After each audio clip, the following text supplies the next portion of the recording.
47 weapons inside one man's bedroom, anti-aircraft guns, Barrett .50 caliber rifles, machine guns capable of tearing through armored plating. All of it stacked inside a single room in a mansion sitting on a hill in rural Mexico. A mansion that this man owned, guarded with over 100 armed lookouts and protected like it was a military base. And here's the part that will blow your mind. When the Mexican government finally tried to arrest this man back in 2019, his cartel responded so fast, so violently, and with so much firepower that the president of Mexico ordered the military to let him go, to his face, while he was already in handcuffs. That man is Ovidio Guzmán López, son of the most infamous drug lord who ever lived, known to the streets as El Raton, the Mouse. And while his father El Chapo built an empire that made global headlines, Ovidio quietly built something arguably more dangerous, more modern, and more deadly. Because Ovidio didn't just inherit the Sinaloa cartel, he transformed it.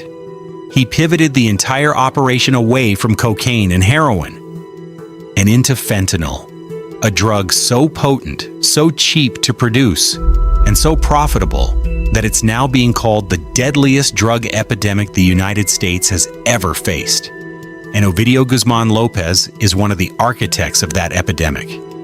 Today we're going deep.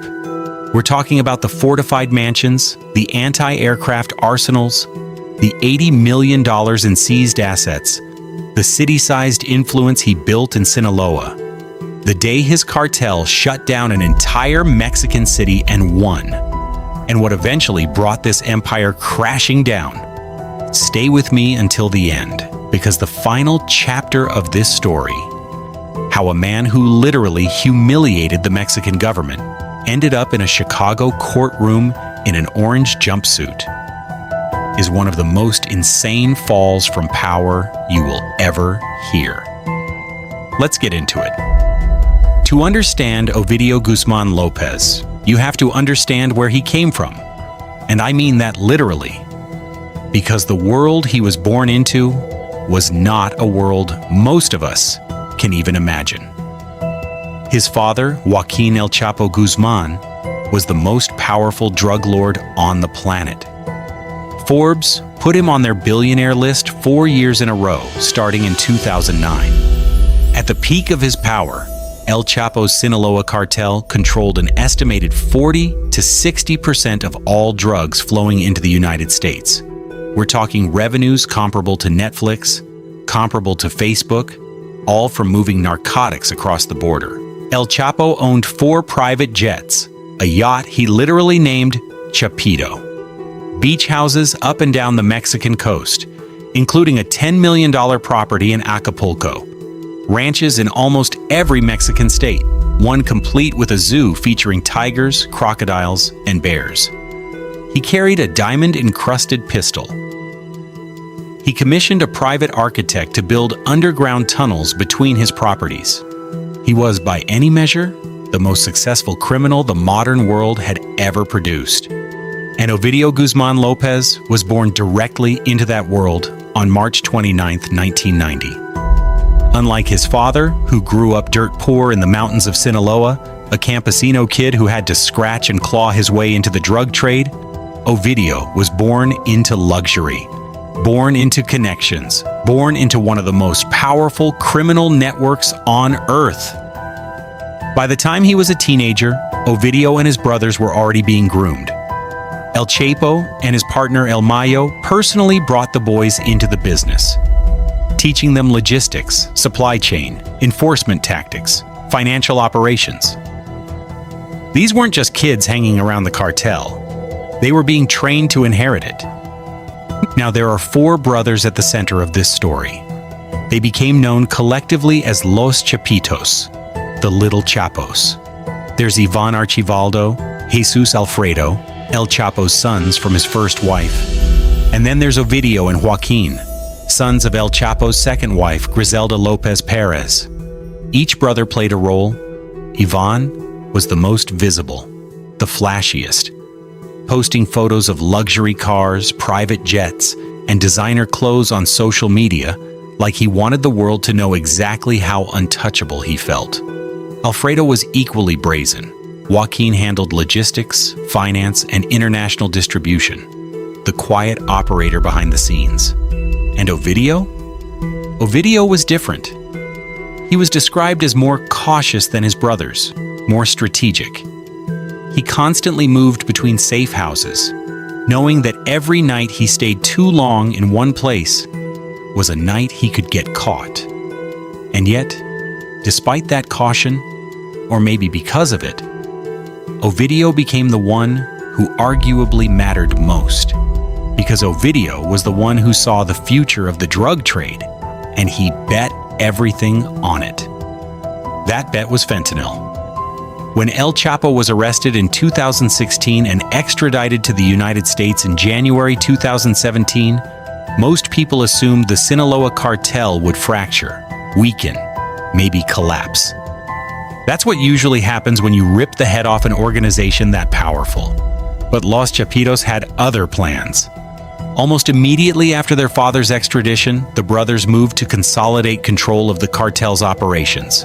And rather than just maintaining what El Chapo had built, they modernized it.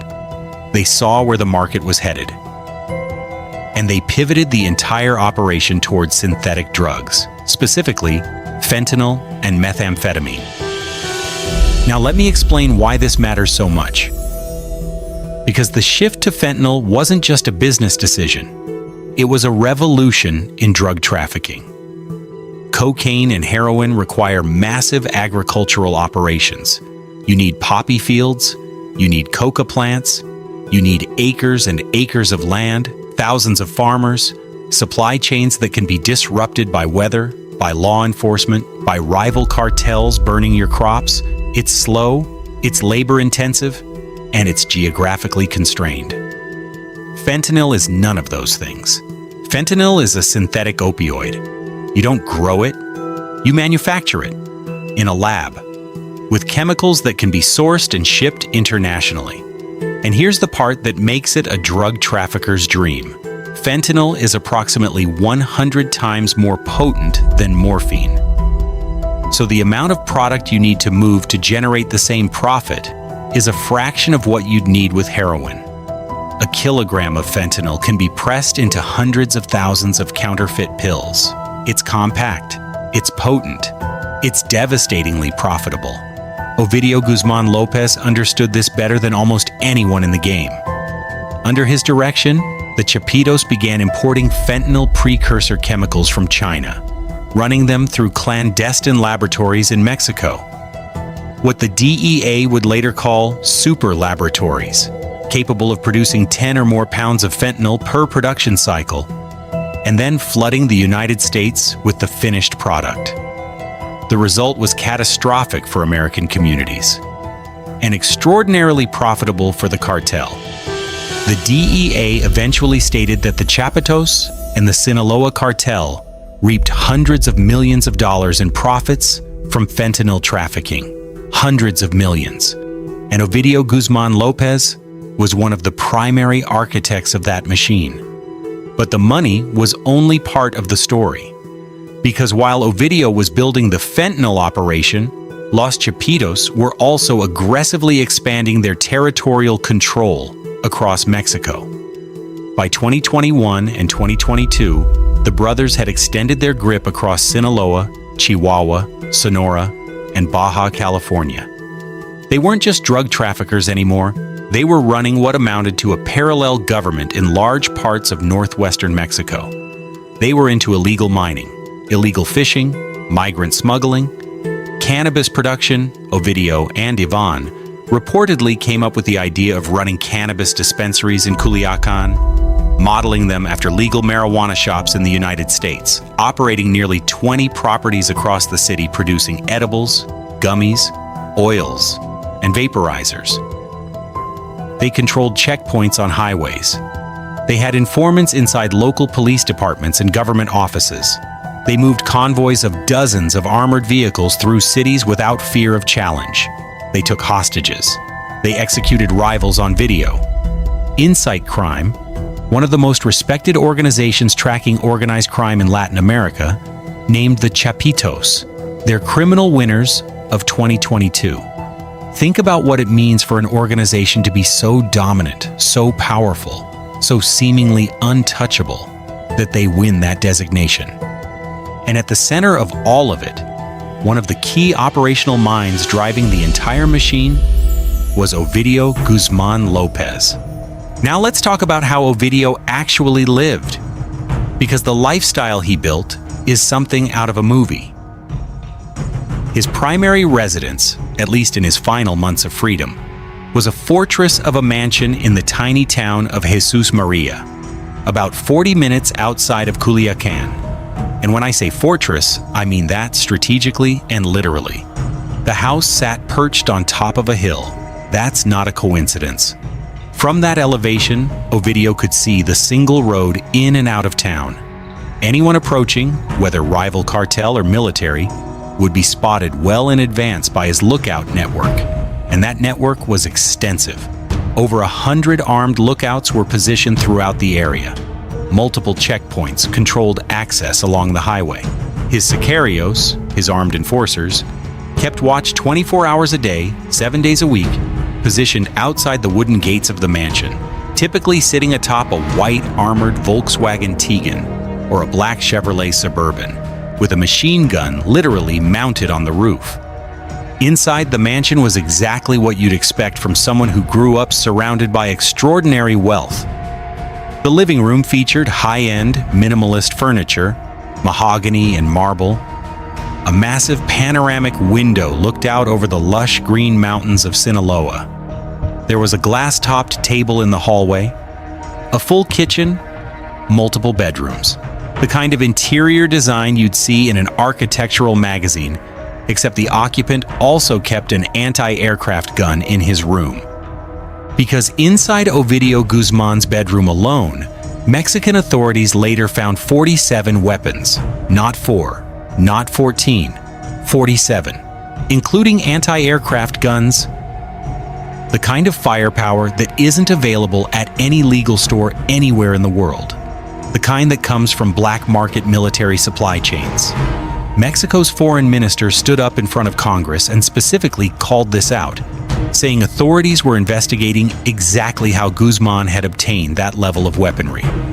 And this wasn't the only property.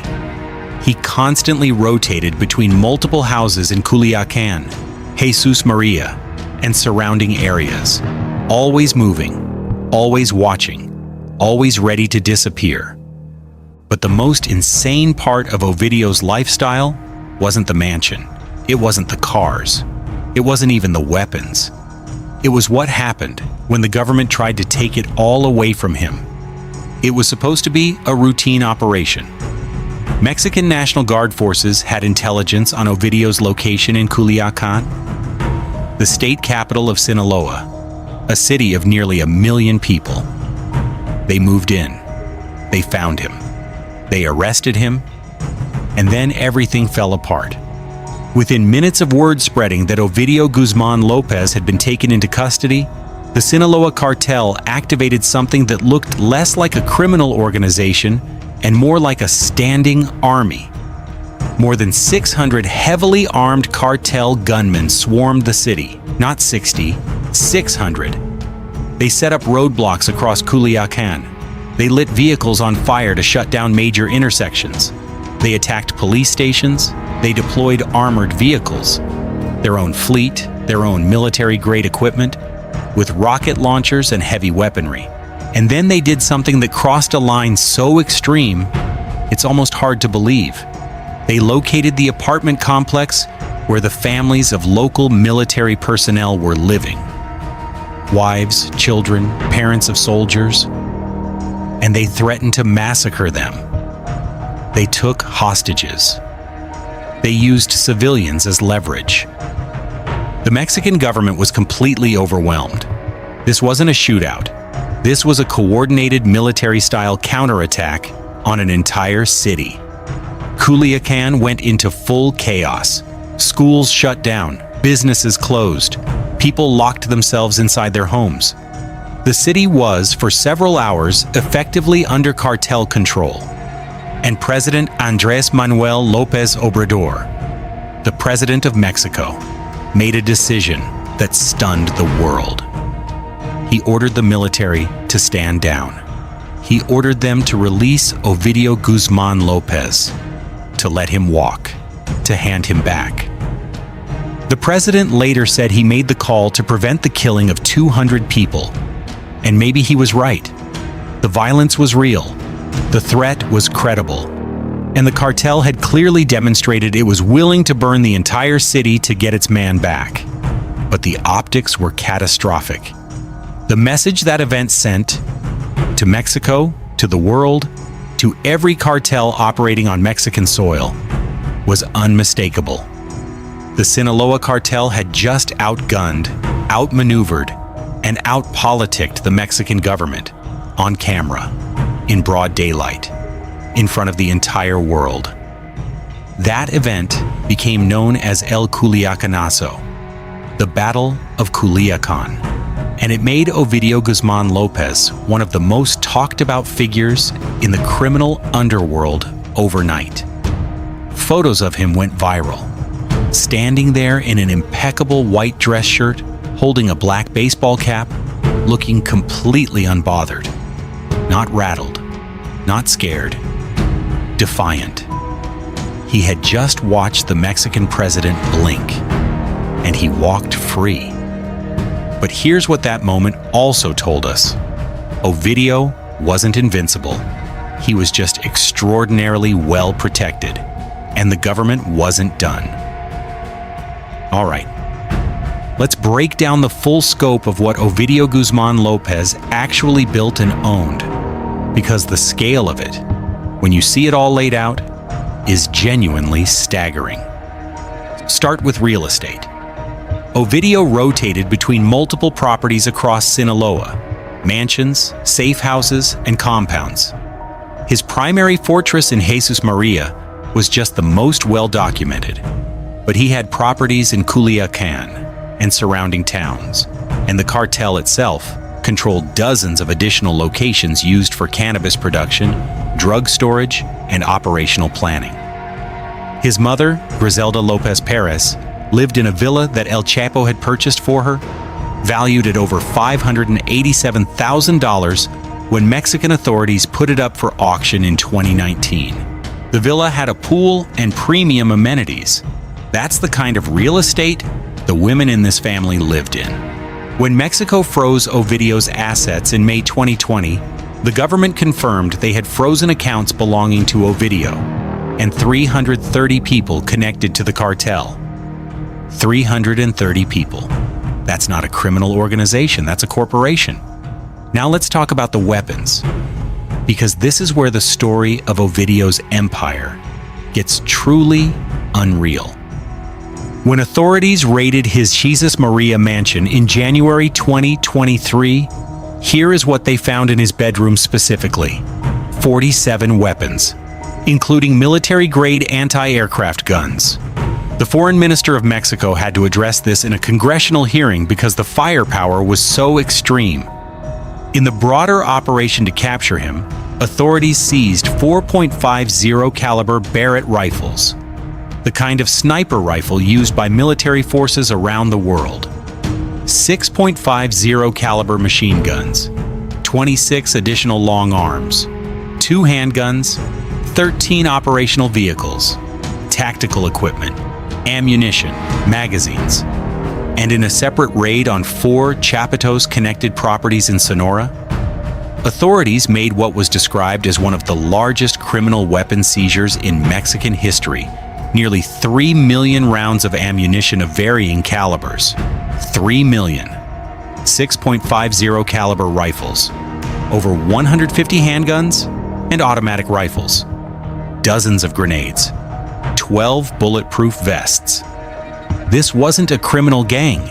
This was an armed faction with stockpiles that could sustain a prolonged military engagement. During the 2019 Culiacanazo, during the Cuenchoy na the cartel deployed armored vehicles equipped with heavy weaponry, including rocket launchers. Their personal fleet included armored Volkswagen Tigans, Chevrolet Suburbans with mounted machine guns, and convoys capable of rolling through Mexican cities and daring anyone to stop them. The broader Los Chapitos lifestyle, documented across their social media and confirmed by law enforcement, included private jets, luxury cars, and the kind of fleet of high-end vehicles that most billionaires don't actually own. Here's where the real scale of Ovidio's empire becomes clear.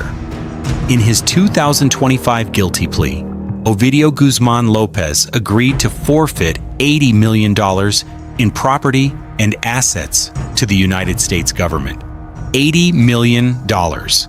Just from what prosecutors could identify and prove, the actual fortune, almost certainly orders of magnitude larger. Consider, the DEA states that the Chapitos and the Sinaloa cartel reaped hundreds of millions of dollars in profits from fentanyl trafficking alone. Ovidio admitted in his plea to coordinating drug shipments of hundreds, sometimes thousands, of kilograms at a time. Those shipments moved through vehicles, rail cars, underground tunnels, and aircraft. Once the drugs were distributed across the United States, and according to the DEA, the Sinaloa cartel has a presence in every single U.S. state, the money had to come back. And Ovidio's operation used every tool available to launder it. Bulk cash shipments back across the border, wire transfers, trade of goods, and cryptocurrency. These weren't guys stuffing cash under a mattress. This was a sophisticated, multi-layered financial operation running parallel to a massive drug trafficking enterprise. And Ovidio Guzmán López sat at the top of it. And then there's the thing that the title of this video is really about. Because talking about what Ovidio Guzmán López owned in terms of property and assets almost misses the point. What he really owned was influence. Systemic, institutional, citywide influence. In Culiacan and the surrounding municipalities of Sinaloa, the Chapitos didn't just operate a drug cartel. They functioned as a parallel authority. They controlled access to highways. They had informants embedded in local government. They bribed police officers, judges, and officials at multiple levels of government. They provided employment, legitimate and otherwise, to thousands of people across the region. When El Culiacanazo happened, and the cartel shut down an entire city with 600 armed men in under an hour, that's not possible without years of infrastructure building, without safe houses positioned throughout the urban grid, without pre-positioned weapons caches, without communication networks, without the ability to move hundreds of armed men across a city of nearly 1 million people without being stopped. That level of operational control doesn't come from money alone. It comes from owning the streets, from owning the relationships, from being so deeply embedded in the fabric of a city that removing you requires dismantling systems that have been built over decades. Ovidio Guzmán López didn't just own a mansion on a hill, he owned the hill. He owned the road to the hill. He owned the checkpoints on that road. And in a very real sense, he owned the city that road led to. After the humiliation of El Culiacanazo in 2019, the Mexican and U.S. governments were not going to let Ovidio Guzman walk free a second time. They spent the next 3 years quietly building the most comprehensive intelligence operation ever aimed at the Chapitos. The operation was called Mongoose Azteca, and it was a joint effort between the Mexican military and U.S. intelligence agencies. For months, they intercepted communications between cartel members. They tracked Ovidio's movement patterns. They identified his properties, his routines, his security setup. They mapped every checkpoint, every lookout, every escape route. And in December 2022, Ovidio Guzmán López made a mistake that would cost him everything. He stayed in one place too long. According to neighbors and subsequent reports, Ovidio arrived at his Jesus Maria mansion in December and settled in for the holidays. He brought his family, his wife, his 3 daughters aged 3, 6, and 12, and his mother. He hired a cook, a mariachi band, and waiters. They sat around enjoying food and drinks while the kids opened Christmas gifts. It was a family Christmas, a normal human moment inside an extraordinarily abnormal life. On the night of January 4th, they were still there. By all accounts, Ovidio had a family party. Food, drinks, music. His security forces were outside. His lookout network was active.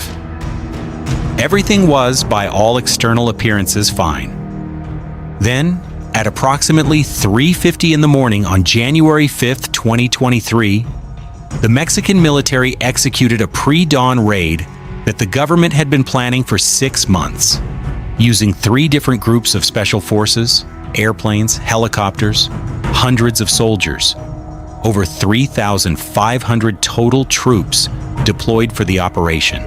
And this time, Ovidio's men didn't see it coming. The soldiers did not knock. They opened fire on the massive wooden double doors of the mansion, riddling them with hundreds of bullet holes.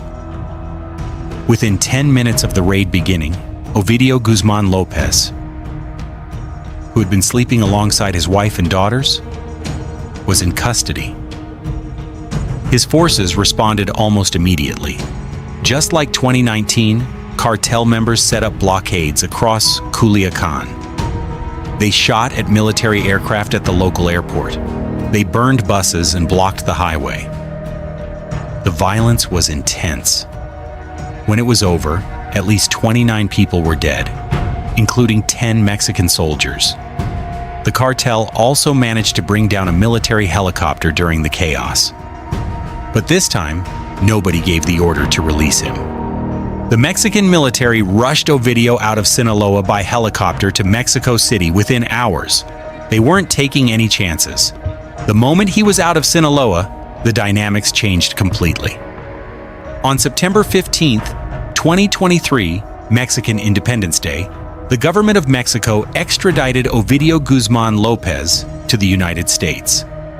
The timing was deliberate and symbolic. U.S. Attorney General Merrick Garland described it as the most recent step in the Justice Department's effort to attack every aspect of the Sinaloa cartel's operations. Ovidio initially pleaded not guilty to the charges against him: drug trafficking, money laundering, conspiracy, firearms violations, and engaging in a continuing criminal enterprise. The man who had once watched the Mexican president blink was now sitting in U.S. federal custody, looking at the possibility of life in prison. Here is where the story takes one final devastating turn for the Sinaloa cartel. After months of behind-the-scenes negotiations, on July 11, 2025, Ovidio Guzmán López walked into the Dirksen Federal Building in Chicago, wearing an orange jumpsuit and matching shoes. He put on headphones for translation, and he pleaded guilty. Guilty to 2 counts of drug distribution. Guilty to 2 counts of participating in a continuing criminal enterprise. 4 charges that carry a maximum sentence of life in prison. As part of the plea agreement, Ovidio agreed to forfeit $80 million in property and assets. He admitted to overseeing drug labs, to coordinating smuggling routes into the U.S., to ordering acts of brutal violence, including the torture and execution of rivals and suspected informants, to enforce cartel control. And then came the part that sent shockwaves through what remains of the Sinaloa cartel. Ovidio agreed to cooperate, to provide federal prosecutors in Chicago, New York, and San Diego with recordings, financial evidence, insider knowledge about the cartel's money laundering operations, details about supply chains, distribution networks, bribery of government officials. As part of the deal, 17 of Ovidio's relatives, including his mother, were quietly escorted into California by American authorities to protect them from cartel retaliation. The man who once required 600 armed gunmen and a presidential order to stay free, was now cooperating with the very government that had hunted him for years. His sentencing was delayed while he continues to cooperate. Prosecutors indicated they would not seek the death penalty, but life in prison remains squarely on the table. The DEA put it plainly: with each passing day, you are seeing the sunset of the Sinaloa cartel. The Chapitos' latest violence reflects their fading future. Their leaders who remain free are now paranoid, distrusted, and desperate. Ovidio's fall didn't happen in isolation, and the aftermath didn't just affect him. In July 2024, a year after Ovidio's extradition, his brother Ovidio Guzmán López engineered what may be the single most brazen act of internal cartel betrayal in modern history.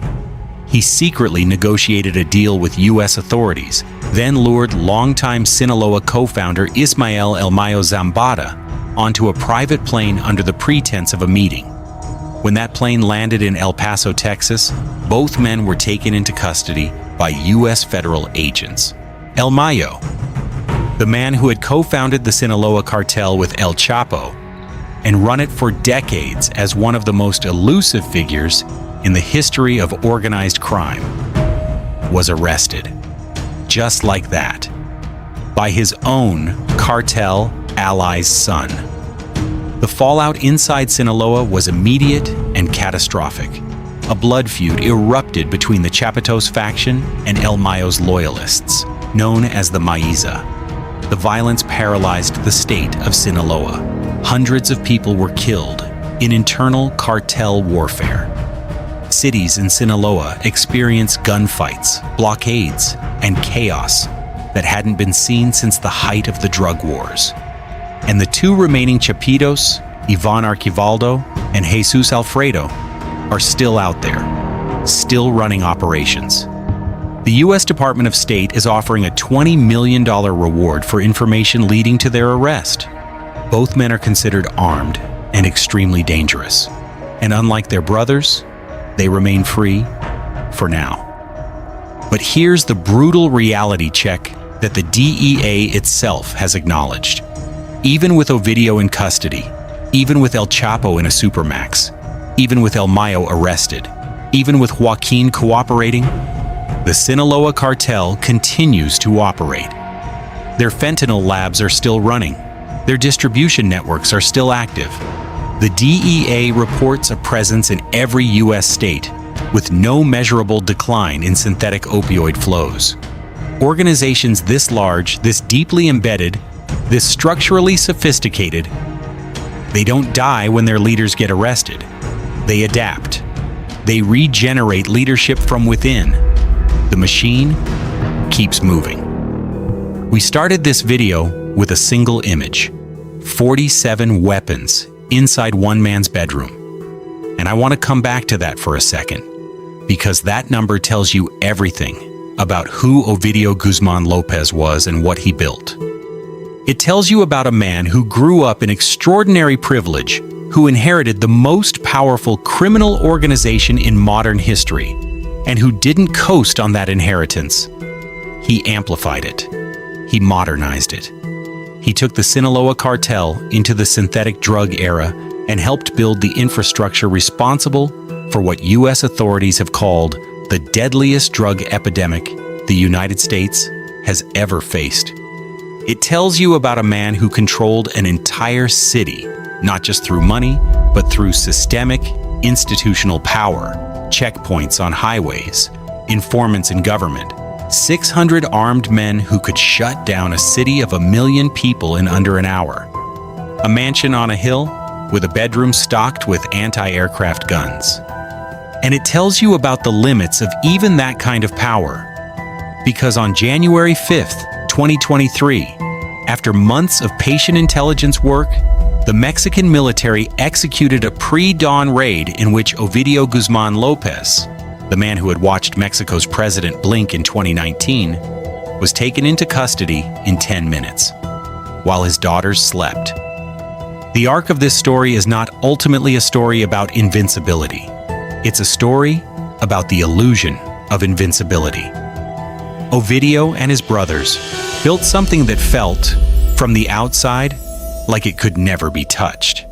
They mocked the government, they flaunted their lifestyle on social media, they moved through cities with rocket launcher-equipped armored vehicles like laws simply didn't apply to them. And for a while, they were right. But here's what always catches up to people who build empires like this. The bigger you get, the more enemies you make. The more power you accumulate, the more people want to take it from you.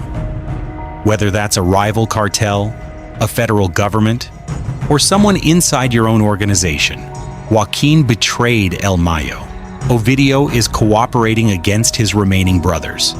The Chapitos, who once seemed like an unbreakable unit, are now scattered. Some in prison, some cooperating, some still running, and one waiting to see how long he can stay free. The Sinaloa cartel is still running. The fentanyl is still flowing. The DEA will be the first to tell you that Ovidio's arrest didn't turn off a single lab. But the leadership at the top of that organization has been gutted in a way that would have seemed impossible just 5 years ago. El Chapo, life in a U.S. supermax. El Mayo, U.S. custody, awaiting trial. Ovidio, guilty plea, cooperating, facing life. Joaquin, guilty plea, cooperating. Ivan and Alfredo, $20 million reward on each of their heads. The empire Ovidio Guzmán López built, the mansions, the arsenals, the underground labs, the citywide control, is being dismantled piece by piece. And the man who once needed an army to stay free is now sitting in a federal building in Chicago, telling prosecutors everything he knows. That, right there, is the real story of what happens when you build an empire on violence, fear, and the belief that you are above the law. What do you think? Is the Sinaloa cartel finished, or will the brothers who are still out there rebuild what the Chapitos lost? Drop your take in the comments below. And if you want to go even deeper into the world of organized crime, cartel power, and the global drug trade, make sure you're subscribed, because we are just getting started. I'll see you in the next one.